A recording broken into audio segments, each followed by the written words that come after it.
जय श्री महाकाल। अब मैं आपको शिव पुराण के सुनने की विधि बताने जा रही हूँ। जय श्री महाकाल। शिव पुराण के निर्विघ्न श्रवण के लिए ब्राह्मण को शुभ मुहूर्त निकालना चाहिए। नंबर 2, देश देशांतर स्थित अपने बंधुओं को अपने शुभ निश्चय की सूचना देते हुए उन्हें निमंत्रण करना चाहिए। नंबर 3, अपने नगर के इष्ट मित्रों तथा बंधु बांधवों को भी श्रद्धा पूर्वक निमंत्रण देना चाहिए और आए हुए सज्जनों का यथोचित स्वागत करना चाहिए।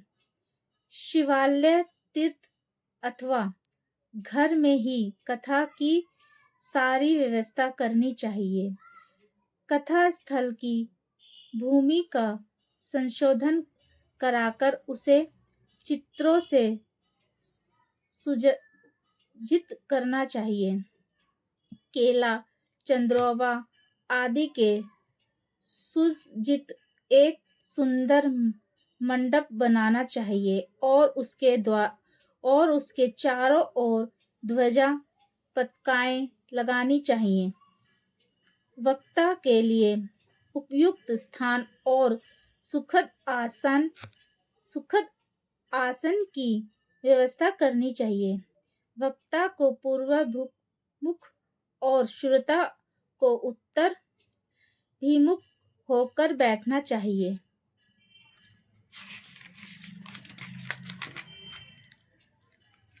कथावाचक के प्रति उसके आयु, सामाजिक स्थिति और शारीरिक अवस्था के भेदभाव को छोड़कर आदर भाव रखना चाहिए तथा उसे सदैव श्रद्धापूर्वक प्रणाम भी करना चाहिए।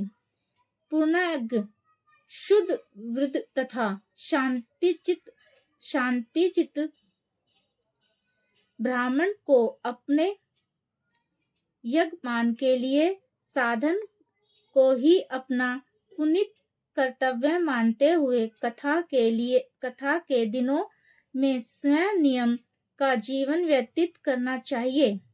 ब्राह्मण को प्रतिदिन सूर्योदय से 3:30 ग्रह तक कथा सुनानी चाहिए। उसके उपरांत सभी उपस्थित लोगों को मिलकर एक साथ भजन कीर्तन करना चाहिए। शिवलिंग के वक्ता के पास सायतार्थ एक पूर्णज्ञ ब्राह्मण भी रहना चाहिए। कथा में आने वाले विघ्नों के निर्माणार्थ विधि पूर्वक गणेश पूजन करना चाहिए। यज्ञपान का कथा अवधि में ब्रह्मचर्य तथा शुद्धाचार का पालन अत्यंत कठोरता पूर्वक करना चाहिए।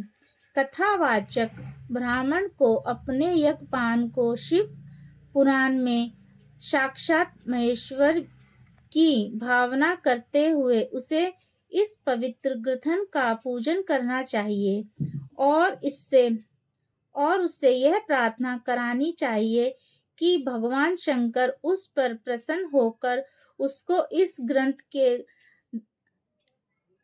मर्म को समझने और निर्विघ्न करने की क्षमता प्रदान करें।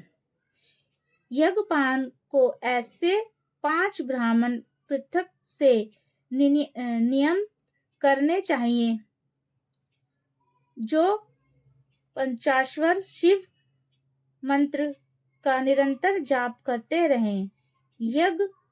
यज्ञमान का यह भी कर्तव्य है कि ग्रंथ समाप्ति पर वक्ता तथा अन्य ब्राह्मणों को अन्य वस्त्र और दक्षिणा आदि से पूर्ण संतुष्ट करें। इस प्रकार शिव पुराण का विधि पूर्वक श्रवण निसंदेह यह लौकिक सुख और पारलौकिक कल्याण को देने वाला है। जय श्री महाकाल। जय श्री महाकाल।